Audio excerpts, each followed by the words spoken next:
Some towns die with a bang, others with a whisper so faint you only hear it when the wind stops.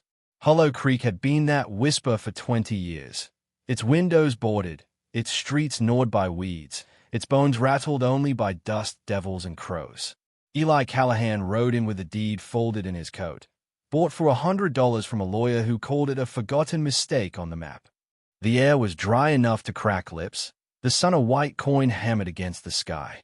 He dismounted before the old saloon, boots crunching on gravel, the place echoing with the hollow thud of his steps. It should have been empty. It wasn't. On the far end of Main Street, shirts flapped on a rope like pale ghosts in the wind. A small figure, a boy, wiry and sharp-eyed, appeared first, clutching a slingshot. Then a woman stepped out behind him, young but worn, with the guarded stillness of someone used to listening for danger. Her eyes locked on Eli's as if measuring the distance between welcome and warning. "This is my place," she said, voice low but steady. "Always has been." Eli glanced at the laundry, at the boy's tight grip on the slingshot, at the thin smoke curling from the chimney behind her. "Deed says otherwise," he answered, though there was no heat in it. The boy shifted closer to his mother. She didn't flinch. "I'm not leaving," she said simply. There was no threat in her words, but something stronger, a claim deeper than ink on paper. Eli felt an odd flicker in his chest, something between annoyance and respect. He tipped his hat, turned, and walked back toward the saloon. The weight of her gaze followed him all the way. That night, the wind came hard off the plains, rattling the shutters. He lit a lamp, meaning to unpack, but instead stood at the cracked window, looking toward the faint orange glow from their house. In the dark, he could almost hear the rhythm of their life, the scrape of a chair, the muted laugh of the boy, and it unsettled him. Somewhere deep inside, a realization sparked like a match. Hollow Creek was not empty, and whatever lived here wasn't about to surrender without a fight. Days bled into weeks, and Eli found himself learning the rhythms of the Rorks without meaning to. At dawn, Maggie would step outside with a pail, her hair tied back, the boy trailing close as if tethered. She never waved, never lingered, but her eyes softened a fraction each time they met his. He repaid his silence with the kind of help that didn't ask for thanks, patching the warped barn roof after a windstorm, leaving 2 cleaned rabbits by her door after a hunt.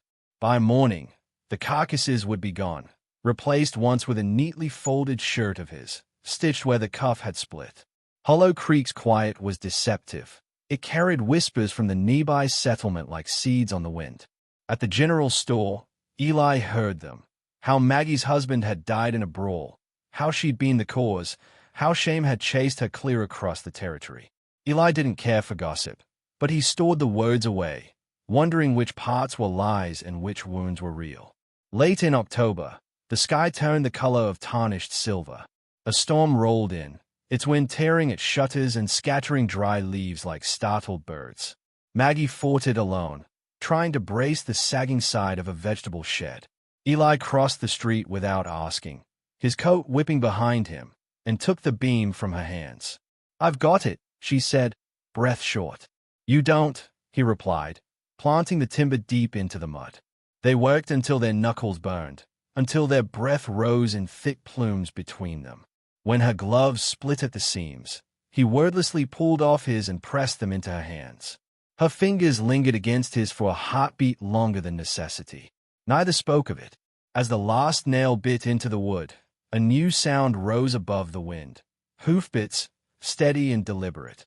A small band of railroad surveyors emerged from the gloom, their faces raw from cold. One man swung down, eyes narrowing at Maggie. His mouth curled into a smirk. "Well, if it ain't Maggie Rourke," he said, loud enough for the wind to carry. "Didn't think I'd see you again." The color drained from her face. Eli stepped forward, the storm raging around them, his shadow falling between her and the man. In that moment, Hollow Creek's silence cracked, not from the wind, but from the promise of trouble carried on a stranger's voice. The storm came down from the mountains that night like a beast, swallowing Hollow Creek in white. Snow battered the windows, howling through cracks in the wood, and by the second day the world beyond the porch had vanished. On the third night, A frantic pounding shook Eli from his chair. Maggie stood in the doorway, her face pale beneath the lantern light. "It's Tommy," she said, voice breaking. "Is burning up." Eli didn't hesitate.